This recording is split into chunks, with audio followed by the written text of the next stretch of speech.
ప్రభుత్వ ఉద్యోగం సాధించడం అంటే ఆషామాషీ కాదు. ఎంతో కృషి, పట్టుదల, గంటల తరబడి సాధన అవసరం. అలాంటిది ఎలాంటి కోచింగ్ లేకుండానే ప్రభుత్వ గ్రంథాలయంలో చదువుకొని డిఎస్సిలో కొలువులు సాధించారు బెజవాడకు చెందిన 15 మంది విద్యార్థులు. ఉద్యోగాలు పొందిన వారిని ఠాగూర్ గ్రంథాలయ రాష్ట్ర పరిషత్ చైర్మన్ సన్మానించడంతో పాటు అభినందించారు. లైబ్రరీలోని స్టడీ మెటీరియల్స్ తమ విజయానికి కారణమంటున్న విజేతలతో చిట్చాట్. గ్రంథాలయాలు విజ్ఞానానికి ప్రతీకలు. ఎందరో గ్రంథాలయాలపై ఆధారపడి ఇక్కడే చదువుకుని సివిల్స్, అలాగే గ్రూప్ 1, గ్రూప్ 2, గ్రూప్ 3 లాంటి పరీక్షల్లో ఉత్తీర్ణులై ఈ గ్రంథాలయాల ప్రతిష్టను పెంచారు. ఈసారి రాష్ట్ర వ్యాప్తంగా 350 మంది గ్రంథాలయాలపై ఆధారపడి డిఎస్సిలో విజయం సాధించారు. అలాగే డిఎస్సి సాధించడానికి గ్రంథాలయాలు ఎలా ఉపయోగపడ్డాయో మనం తెలుసుకుందాం. అమ్మ, చెప్పండి, గ్రంథాలయాలు ఎలా ఉపయోగపడ్డాయి మీకు? చాలా బాగా ఉపయోగపడేవండి. మాకు కావాల్సిన ప్రతి బుక్స్ ఇక్కడ దొరికేవి. చాలా హెల్ప్ఫుల్ అయింది. ఇంటి దగ్గర పిల్లలతో చదువుకోలేకపోయే వాళ్ళము, కాకపోతే ఇక్కడ వాతావరణం చాలా పీస్ఫుల్గా ఉండేది. ఉదయం 8 గంటల నుంచి నైట్ 8 వరకు ఓపెన్లోనే ఉండేది. శుక్రవారం సెలవైనా కూడా 5 వరకు ఓపెన్ చేసి ఉంచేవాళ్ళు మా కోసం. సండే కూడా 8 వరకు, నైట్ 8 వరకు ఉండేది. మేము మార్నింగ్ 8 కల్లా వచ్చేసి 8 వరకు ఉండి చదువుకునే వాళ్ళము. అందుకని తక్కువ టైంలో ఎక్కువ గంటలు చదవడం వలన ఈ విజయాన్ని సాధించగలిగాము. పెళ్ళైపోయి ఇంటి దగ్గర పిల్లలతో ఉన్న వాళ్ళకి చాలా ఇబ్బందిగా ఉంటుంది చదవడానికి. ఈ గ్రంథాలయం అనేది చాలా ఉపయోగపడింది. 10-12 అవర్స్ కష్టపడ్డాం సార్ నోటిఫికేషన్ టైంలో. ఇంకా చదివే వ్యాపకంతో ఉండేవాళ్ళం. ఒక తినడం, పడుకోవడం తప్ప ఇంక మిగతావన్నీ ఇంకా చదువుకొని లైబ్రరీలోనే ఉండేవాళ్ళం సార్. ఇంకా టైం మేనేజ్మెంట్ ఎలా చేసుకున్నారు, ఎలా ప్లాన్ చేసుకున్నారు? ఎగ్జామ్ నోటిఫికేషన్ రాకముందు ఒక 10 అవర్స్ చదివేవాళ్ళం సార్. మాకు టైం పిల్లలతో సరైన సమయం కుదరక రోజులో ఎప్పుడు మాకు కుదిరితే అప్పుడే దాన్ని సద్వినియోగపరుచుకునే వాళ్ళం. నోటిఫికేషన్ టైంలో మాత్రం ఇదే లోకంగా, ఇంకా చదివే లోకంగా, ఎప్పుడు లైబ్రరీ ఓపెన్ అవ్వగానే ఇంకా వచ్చి ఎప్పుడు క్లోజ్ చేసిన వరకు ఇక్కడే ఉండి చదివేవాళ్ళం.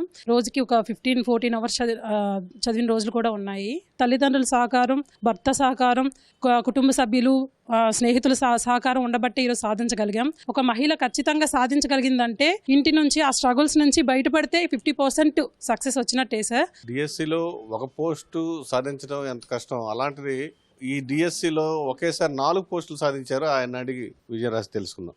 School assistant physics district 2nd rank, TGT physical science zone 2nd rank, TGT science zone 9th rank, అంటే ఎస్జిటీలో ఓపెన్ కేటగిరీలో వచ్చిందండి. నేను నా నాలెడ్జ్, నా ప్రిపరేషన్ 50% అయితే ఇంకో రిమైనింగ్ 50% ఈ గ్రంథాలయ వాతావరణం అండి.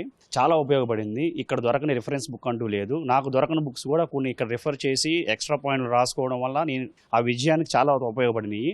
మనకి ఏప్రిల్లో నోటిఫికేషన్ పడింది. నోటిఫికేషన్ పడకముందు రోజు నేను గ్రంథాలయానికి వచ్చి 8 అవర్స్ చదువుకునేవాడిని. తర్వాత నాకు కుటుంబం ఉంది, నాకు 2 పిల్లలు ఉన్నారు కాబట్టి వాళ్ళని పోషించుకోవడానికి సాయంత్రం వేళల్లో నేను హోమ్ ట్యూషన్ చెప్పుకునేవాడిని. తర్వాత ఎప్పుడైతే నోటిఫికేషన్ స్టార్ట్ చేశారో అప్పటి నుంచి నేను ఇక్కడ మార్నింగ్ 8 to ఈవినింగ్ 8 12 అవర్స్ కష్టపడ్డానండి.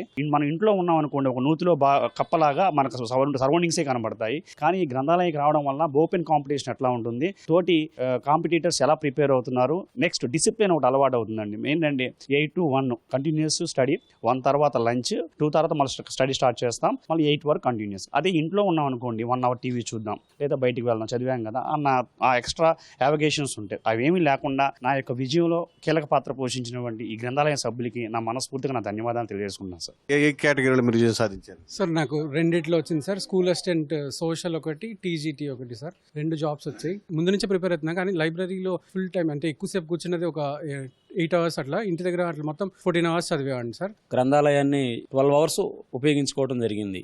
ఇక్కడ అన్ని బుక్స్ ఉంటాం, అందులోనే ఇక్కడ ఏ బుక్ లేకపోయినా వీళ్ళు వెంటనే అందించేవాళ్ళు అనమాట. అలా మేము కష్టపడి ఎస్సీ సోషల్ నేను ఎన్టీఆర్ జిల్లాలోని ర్యాంక్ తెచ్చుకున్నాను సార్. సబ్జెక్ట్ ఎలా ప్రిపేర్ అయ్యారు? సబ్జెక్టు 12 అవర్స్ ప్రిపేర్ అయ్యాను సార్. బుక్స్ మారినప్పటికి కూడా ఇక్కడ మన లైబ్రరీలోని కొన్ని బుక్స్ అందించారు. వాటి ద్వారా ఎక్కువ సమయం సంధించి బిట్స్ తయారు చేసుకొని ఇక్కడే ప్రిపేర్ అయ్యాం సార్.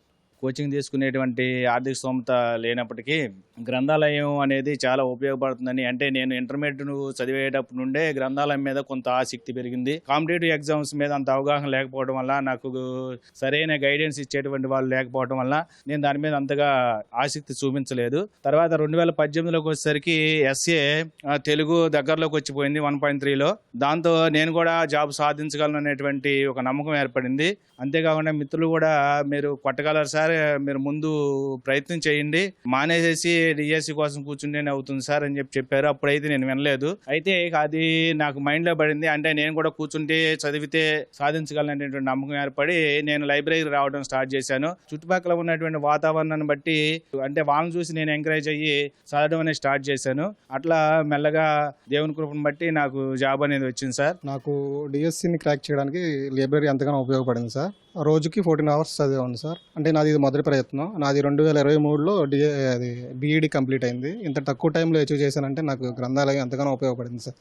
అందుబాటులో ఉన్న ఈ బుక్స్ రెఫర్ చూసుకుని చదువుకునేవాడిని సార్. మా తల్లిదండ్రుల ప్రోత్సాహం కూడా చాలా ఇదిగా ఉండేది. అంటే సెలెక్ట్ అయిన అభ్యర్థుల్లో ఎస్ఏ సోషల్లో కృష్ణా డిస్టిక్లో అతి చిన్న వయసును నేనే సార్. 97లో నేనే ఉండడం నాకు చాలా సంతోషంగా ఉంది. మొదటి ప్రయత్నంలో క్రాక్ చేయడం నాకు చాలా ఆనందంగా ఉంది. ఇది అంతా నా తల్లిదండ్రుల కృషి. అలాగే లైబ్రరీ నాకు ఎంతగానో తోడ్పడింది. చాలా పీస్ఫుల్ వాతావరణం, చక్కగా ఎవరు డిస్టర్బ్ చేసేవాళ్ళు కాదు. చాలా సంతోషంగా ఉంది సార్. ఇది మొత్తం మీద చాలా మంది మొదటి ప్రయత్నంలో చాలా మంది సాధించారు. కొంతమంది 2-3 ప్రయత్నాలు, 4-5 ప్రయత్నాలు, కానీ పట్టు విడవకుండా మొత్తం మీద అనుకున్న ప్రకారంగా డిఎస్ఏలో విజయం సాధించారు. అలాగే ప్రైవేట్గా ఎలాంటి కోచింగ్ లేకుండానే ప్రభుత్వ గ్రంథాలయాల్లోనే గంటల తరబడి చదివి ఇక్కడున్న మెటీరియల్ ఉపయోగించుకుని వారంతా విజయవంతం అయ్యారు. కొత్తగా ఈ ఉద్యోగాలు ఆశిస్తున్న ఉద్యోగార్థులు కూడా ఈ ప్రయత్నం చేసి విజయం సాధించాలని కోరుకుందాం. కెమెరామెన్ శేషబాబుతో సూర్య, ఈటీవీ న్యూస్, విజయవాడ.